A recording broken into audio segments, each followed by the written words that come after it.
Emotions mixed with biases can push people to make rash or logical choices, particularly when it comes to a topic as complex as a pandemic.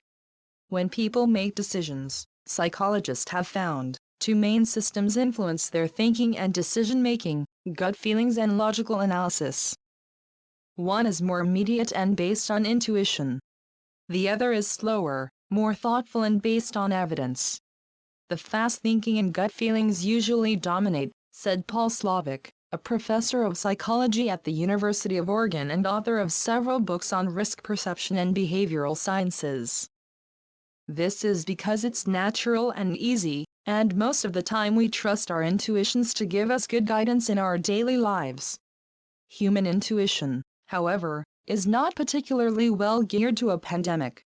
Around the world, the coronavirus has forced schools to close, economies to stall and countries to lock down their borders. It has also solicited a wide range of reactions from people, many of which psychologists say show just how difficult it can be for the human mind to comprehend risk. That mental disconnect can be explained by how humans react to fear and their perception of risk, and the biases that color both. The concept of risk is difficult for the human mind to grasp because it's typically based on perceived threats rather than any quantifiable measure of the threat itself, Slovic said. Danger is real, but risk is a construct that has many different meanings and definitions, Slovic said. It's a word we attach to things that are dangerous to try to gauge how dangerous they are to us. Slovic and his colleagues have conducted extensive research showing that from a psychological standpoint, risk is subjective. It's based on judgments and assumptions, he said. And we basically base these judgments on our feelings.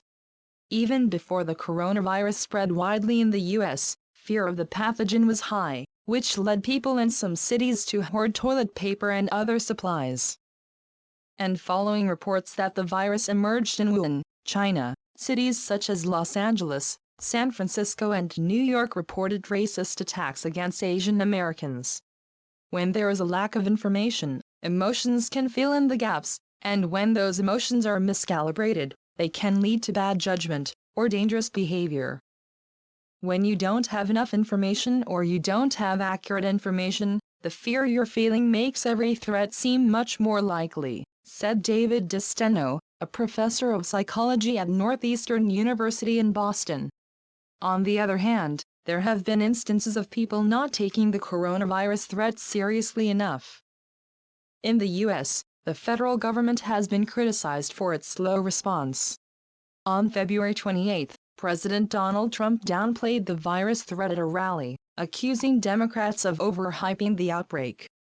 And even after some states enacted strict, statewide stay-at-home orders to slow the spread of the coronavirus, some governors resisted issuing similar social distancing measures. As of Wednesday, 5 states had no official stay-at-home orders, even though Dr. Anthony Fauci, director of the National Institute of Allergy and Infectious Diseases and a member of the White House Coronavirus Task Force, said last week that he doesn't understand why Americans in all states aren't operating under the same guidelines. Part of the reason is that responses to the outbreak have become politically charged, according to Slovic. Even in this case, where we have a devastating reality that should be bringing us all together, we still see partisan divisions, he said. That introduces biases into the mix, which can sway people's perceptions. With social media, for example, information can be passed around rapidly, but so can misinformation. We tend to tailor it so that we only watch the stuff that tells us what we want to believe or things along our own ideological biases, Slovic said. This all leads to tremendous polarization. Even without biases, pandemics can be particularly difficult to comprehend because they operate on the principle of exponential growth. In other words, outbreaks can escalate quickly. A location with one infection could see hundreds after a week, multiplying into the thousands not long after. The way the virus spreads, everything is under control until it isn't. That's the nature of exponential growth, Slovic said. Our minds think linearly, at a constant rate of growth, but this is a nonlinear process. It's a natural tendency for most of us to underestimate the speed at which an exponential process will take off, and then suddenly it overwhelms us. Slavik said he worries that the same false sense of comfort drives many people to downplay the dangers of climate change. We're reacting very strongly to this pandemic now because the crisis is very close to us, he said. Fortunately, we don't have these pandemics very often, but we do have some very serious natural disasters, whether it's hurricanes, floods, earthquakes or massive forest fires.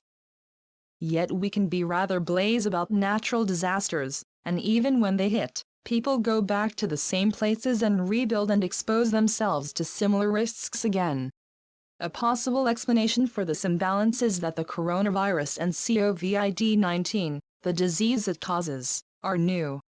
The unknown factor definitely makes it worse, DeSteno said.